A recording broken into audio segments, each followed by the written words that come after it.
कल हमने एक डिग्री डिस्कस कर ली थी जिसमें था perfectly inelastic demand. Perfectly inelastic demand में there is no change in quantity demanded due to percentage change in price. Price में चेंज आने की वजह से क्वांटिटी डिमांडेड में किसी किस्म का कोई भी चेंज नहीं आया था, तो ऐसी डिग्री को हम कहेंगे perfectly inelastic demand. Means के क्वांटिटी डिमांड में किसी किस्म का कोई भी चेंज नहीं आया, तो वहां पर प्राइस इलास्टिसिटी ऑफ डिमांड हमारे पास निकला था 0। तो हम कहेंगे कि जब भी आंसर अगर हम कोई न्यूमेरिकल सॉल्व करें और उसका प्राइस इलास्टिसिटी ऑफ डिमांड का आंसर 0 निकले, तो इट्स मीन्स के यहाँ पर जो degree of elasticity of demand है वो परफेक्टली इन इलास्टिक डिमांड है। और इसका जो कर्व था वो पैरेलल टू वाई एक्सिस या वर्टिकली था, और इसको हमने नेम दिया है ऐसे कर्व को परफेक्टली इन इलास्टिक कर्व। ऐसे कर्व को जो नेम दिया था वो परफेक्टली इन इलास्टिक कर्व का दिया। सेकंड सिनेरियो हमने डिस्कस किया था जिसमें smaller change in the percentage change in quantity demanded is less than percentage change in price। it means के प्राइस में कोई चेंज आएगा लेकिन जितना चेंज प्राइस में आया है उससे कम चेंज क्वांटिटी डिमांडेड में आएगा। दूसरा सिनेरियो हमने ये डिस्कस किया था कि percentage change in quantity demanded due to percentage change in price, but greater change in quantity demanded can cause smaller change in greater change in price can cause smaller change in quantity demanded। कि price में ज़्यादा change आने की वजह से quantity demanded में जो change आएगा वो कम आएगा। चेंज तो आएगा लेकिन प्राइस की निस्बत क्या होगा, कम। जितने परसेंट से प्राइस बढ़ी है उतने परसेंट से क्वांटिटी नहीं बढ़ेगी, बल्कि उससे कम रेशो में क्वांटिटी बढ़ेगी। अब यहाँ पर प्राइस इलास्टिसिटी ऑफ डिमांड को जब कैलकुलेट करेंगे तो फॉर्मूला था प्राइस इलास्टिसिटी ऑफ डिमांड या बीटा से इसे रिप्रेजेंट करते हैं percentage change in quantity demanded due to percentage change in price. अब प्राइस में हमने कहा कि 10% से इंक्रीज करें या डिक्रीज, प्राइस को इंक्रीज करें या डिक्रीज,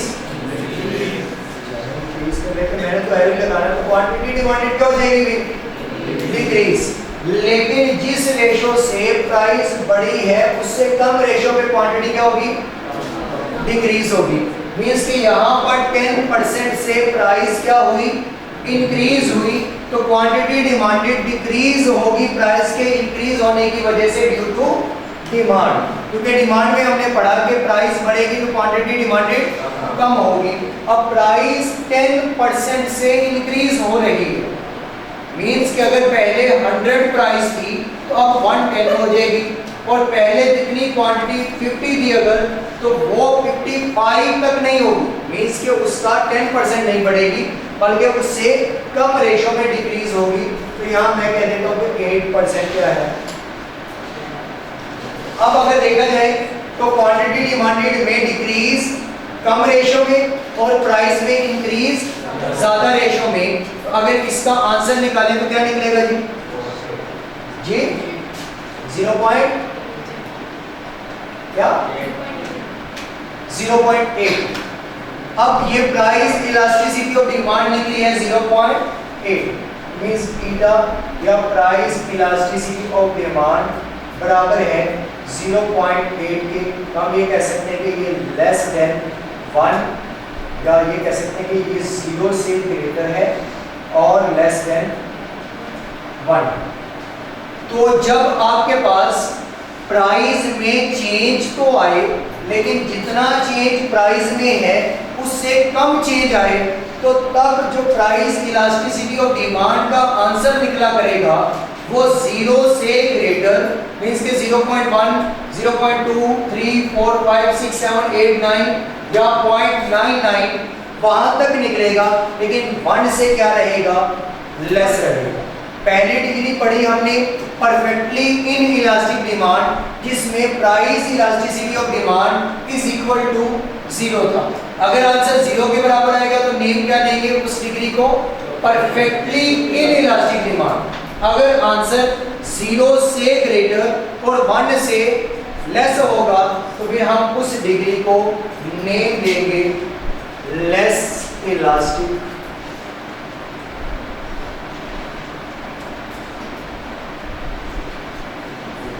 या इन इलास्टिक।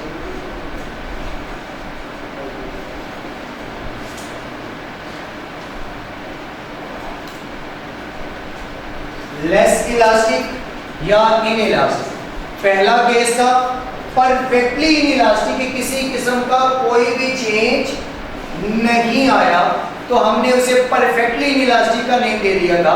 लेकिन यहाँ पर क्वांटिटी डिमांडेड में कुछ ना कुछ चेंज तो आया, इसलिए उसको परफेक्टली नहीं बल्कि इन इलास्टिक का नेम दिया है कि अभी भी इतनी इलास्टिसिटी नहीं है, चेंज तो आया है लेकिन जितना प्राइस में चेंज था उतना क्वांटिटी में चेंज नहीं है, उससे कम है, इसलिए इसे हमने इलास्टिक नहीं बल्कि लेस इलास्टिक या इन इलास्टिक का नेम दिया। अब इसका जो कर्व बनेगा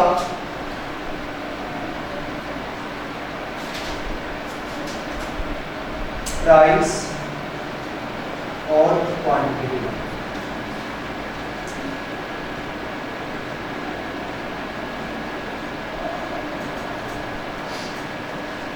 पहले तो एक प्राइस और एक क्वांटिटी हमारे पास P नॉट। अब प्राइस में चेंज ज्यादा है और हमने किस में करवाया है, इंक्रीज में, तो यहाँ प्राइस में इंक्रीज में चेंज ले आते हैं, प्राइस P1 पे चलेगी। अब प्राइस में चेंज ज्यादा और क्वांटिटी में प्राइस के बढ़ने से क्या आएगा, डिक्रीज, लेकिन रेशियो क्या होनी चाहिए, कम।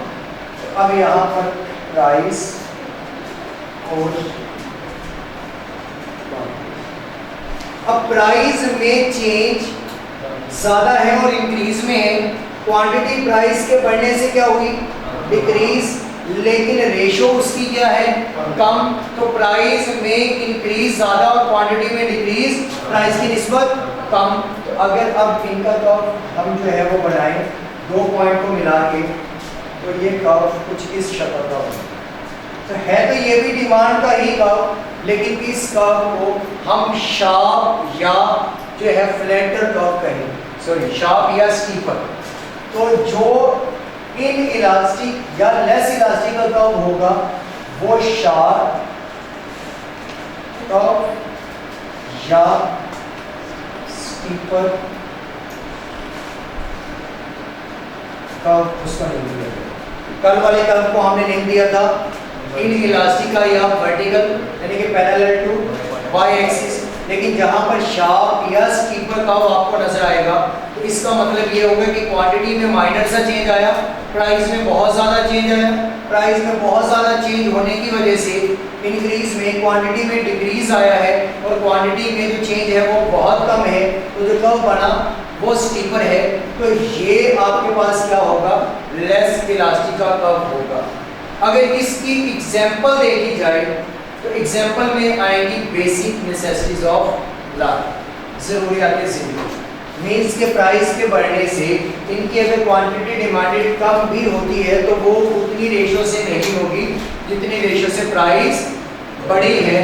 तो बेसिक नेसेसिटीज ऑफ लाइफ क्या होगी, इसकी एग्जाम्पल होगी।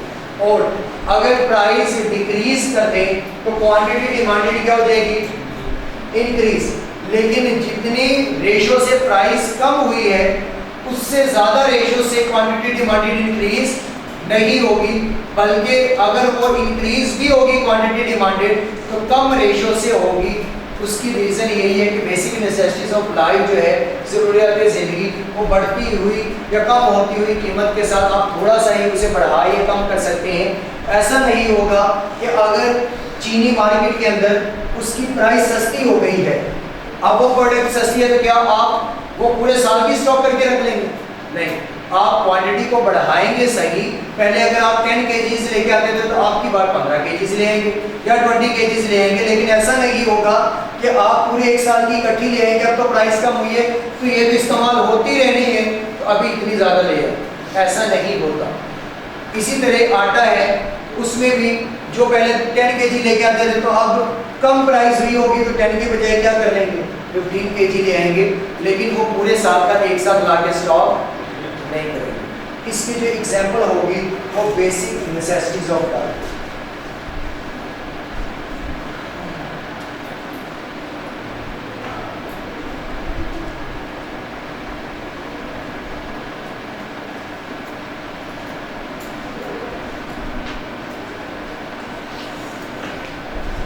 इसके बाद आते हैं जी थर्ड, उसका सिनेरियो हमने पढ़ा था कि percentage change in quantity demanded is equal to percentage change in price.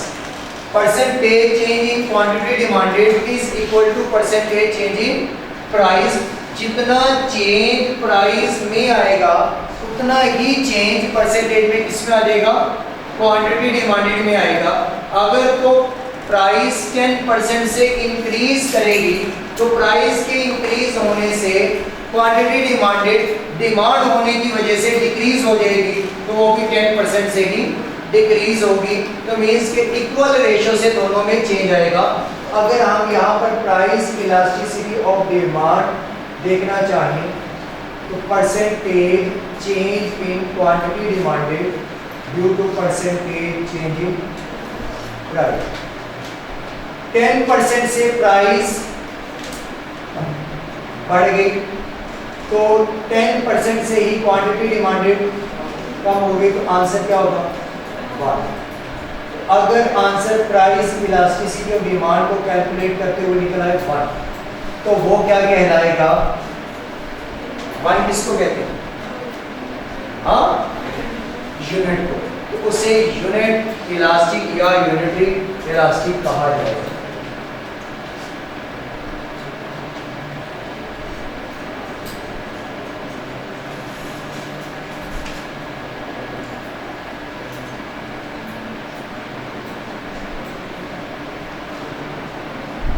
Unit elastic या यूनिटरी इलास्टिक इसे नेम दिया जाएगा। और अगर इसके कर्व की बात करेंगे तो ये जो हमने स्ट्रेट लाइन कर्व जब लॉ ऑफ डिमांड पढ़ा था तो वो हमने वहाँ पर भी बनाया था, क्योंकि हमने प्राइस और क्वांटिटी डिमांडेड में इक्वल चेंज रखा था। तो जो कर्व बना था हमारे पास वो एक स्ट्रेट लाइन में बना था। तो यहाँ पर भी प्राइस और क्वांटिटी डिमांडेड रख के हम इनमें चेंज इक्वल लेके आएंगे कि पहले प्राइस यहाँ पर थी और कोई क्वांटिटी डिमांडेड थी।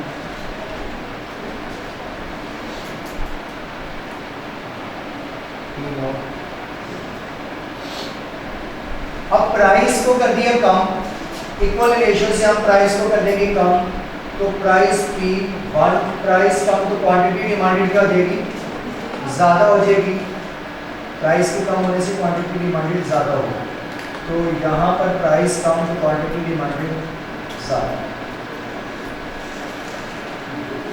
ये एक पॉइंट बन 1, तो दोनों को एक लाइन से जब हम मिलाएंगे तो ये एक स्ट्रेट लाइन आपके पास बनेगी। तो ये डिमांड, इसे आप नॉर्मल डिमांड कर्व या स्ट्रेट लाइन कर्व भी कह सकते हैं कि अगर आपके पास क्वांटिटी डिमांडेड क्वांटिटी सप्लाई के बराबर होगी तो वहाँ पर प्राइस इलास्टिसिटी ऑफ डिमांड का आंसर 1 होगा और उसका जो कर्व बनेगा वो स्ट्रेट या नॉर्मल कर्व बनेगा। नॉर्मल या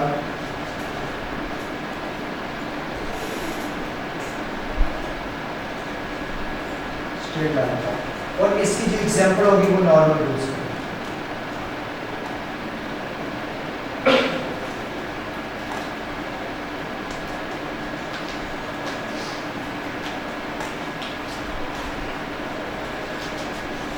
नेक्स्ट सिनेरियो है कि percentage change in quantity demanded greater than percentage change in price. Means के जितना चेंज प्राइस में आएगा उससे ज़्यादा क्वांटिटी डिमांडेड में अगर चेंज आएगा तो वो वाली जो डिग्री होगी वो आपके पास कहलाएगी इलास्टिक डिमांड। वो वाली डिग्री कहलाएगी इलास्टिक डिमांड। मीन्स कि इसमें इलास्टिसिटी है तो वो कहलाएगी elastic demand. Percentage change in quantity demanded greater than percentage change in price, कि जो प्राइस में जितने परसेंट से चेंज आएगा क्वांटिटी डिमांडेड में उससे ज़्यादा परसेंटेज में चेंज आएगा। अगर प्राइस बढ़ेगी तो क्वांटिटी डिमांडेड क्या हो जाएगी, कम हो जाएगी, लेकिन होंगी क्या, इक्वल रेशियो में दोनों की परसेंटेज, क्वांटिटी डिमांडेड की परसेंटेज क्या होगी, ज़्यादा होगी और प्राइस की परसेंटेज क्या होगी, कम होगी।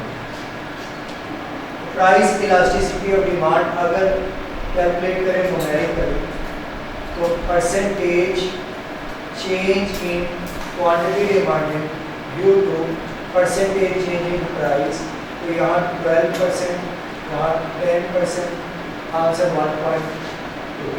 तो प्राइस इलास्टिसिटी ऑफ डिमांड जहाँ ग्रेटर देन 1 आ जाएगा, ग्रेटर देन 1, या price elasticity of demand greater than 1 होगा वो इलास्टिक डिमांड का कहलाएगा, या आप उसे डिग्री ऑफ इलास्टिसिटी में इलास्टिक डिमांड का नेम देंगे। तो यहाँ पर अगर हम देखें अभी तक हमने 4 सिनेरियोस न्यूमेरिकली जो आंसर आएंगे उनके अकॉर्डिंग हमने अभी डिस्कस किए। अगर 0 के बराबर